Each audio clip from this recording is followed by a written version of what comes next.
قائد اعظم کی کچھ دلچسپ باتیں۔ قائد اعظم کی ذاتی زندگی کے دلچسپ واقعات ہم اس لیے جمع کر رہے ہیں کہ ہم میں سے جو نہیں جانتے ان تک بھی یہ معلومات پہنچ سکیں کہ جناب محمد علی جناح کس طرح قائد اعظم بنے اور ان کے کردار کی وہ کون سی خوبیاں تھیں جن کے باعث انہوں نے پاکستان کا قیام ممکن کر دکھایا، جو انگریز اور ہندو دونوں کی مخالفت کے باعث ناممکن سمجھا جاتا تھا۔ جناب ممتاز حسن مرحوم اسٹیٹ بینک آف پاکستان کے سربراہ تھے۔ وہ قائد اعظم سے اپنی ملاقاتوں کے بارے میں لکھتے ہیں کہ ہندوستان کے سیاسی حلقوں کے حوالے سے اکثر سننے میں آیا ہے کہ جناب محمد علی جناح کی طبیعت آمریت کی طرف مائل تھی اور وہ دوسروں کی بات سننا گوارا نہیں کرتے تھے۔ یہ سراسر ہندو کا پراپیگنڈا ہے۔ میں سمجھتا ہوں کہ قائد اعظم کی شخصیت پر اس سے بڑا بہتان تراشا نہیں جا سکتا۔ قائد اعظم تو سر تا پا جمہوریت تھے اور مخالفت کی بات سننا اور اس پر غور کرنا جمہوریت کا خاصہ سمجھتے تھے۔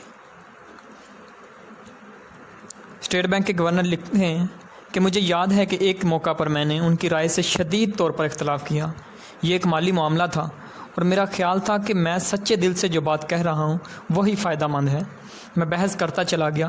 قائد نے بھی مجھ سے بحث کی اور جب میں نے آخر میں مؤدبانہ عرض کیا کہ میں ان کے نقطہ نظر کا حامی نہیں ہو سکتا تو ان کے ماتھے پر بل تک نہ آیا۔ وہ کہنے لگے کہ آپ کو اختلاف رائے کا حق حاصل ہے۔ ممتاز حسن نے قائد کے حوالے سے بعض دلچسپ واقعات بھی درج کیے ہیں۔ وہ لکھتے ہیں کہ قائد اعظم کی طبیعت ظرافت کے عنصر سے خالی نہیں تھی۔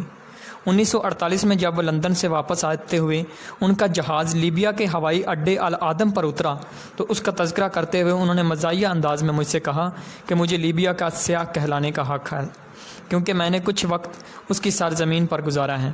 اسی طرح ایک بار قائد مختلف ملکوں کے کسٹم کے محکموں سے متعلقہ تذکرہ کر رہے تھے کہ انہیں اپنا ایک پرانا واقعہ یاد آ گیا۔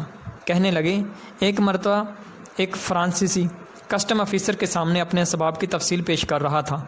اس میں سگریٹوں کے کچھ پیکٹ تھے۔ کسٹم آفیسر نے کہا کہ ان پر آپ کو کسٹم ڈیوٹی دینا ہوگی۔ میں نے کہا یہ سگریٹ پینے کے ہیں اور اس پر کسٹم ڈیوٹی نہیں بنتا، مگر وہ نہ مانا۔ اس پر میں نے دیکھتے سگریٹ کے ڈبے اس کے ہاتھ سے لے کر جنگلے سے باہر پھینک دیے اور کہا کہ قانونی طور پر اب میرے پاس نہ تو سگریٹ ہیں نہ مجھ سے کوئی کسٹم ڈیوٹی وصول کی جا سکتی ہے۔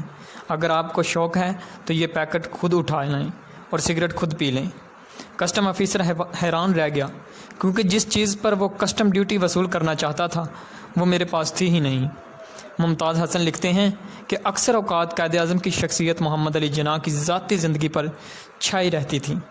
اس ایک ہی شخص میں موجود دو شخصیتوں کا احساس جس قدر مجھے 1948 کی آخری ملاقات کے دوران میں ہوا اس سے پہلے کبھی نہیں ہوا تھا۔ قائد نے مجھے ایک سرکاری کام کے لیے بلایا۔ جب تک سرکاری کاغذات ان کے سامنے رہے انہوں نے مجھ سے محض اسی معاملے پر گفتگو کی، میری تجویز پر کڑی نکتہ چینی کی، ایک سوال کے بعد دوسرا سوال، دوسرے کے بعد تیسرا سوال، غرض یہ کہ سوالات کی بچھاڑ کر دی۔